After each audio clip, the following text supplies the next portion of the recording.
How to create looping videos in Reelshot. Want your video to loop perfectly? Here's how to create looping videos in Reelshot.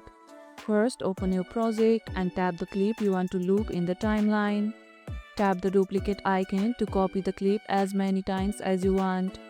Arrange these clips back to back to create a continuous loop effect. Use smooth transitions between the duplicated clips for a seamless flow. Preview your video to make sure the loop looks natural. When ready, export your video and it will play repeatedly on most platforms.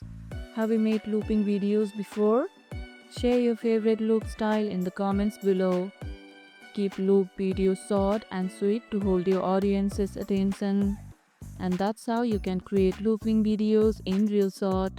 And if this video helped, hit the like button, share it, subscribe, and leave a comment. Thanks for watching, and I'll see you in the next one.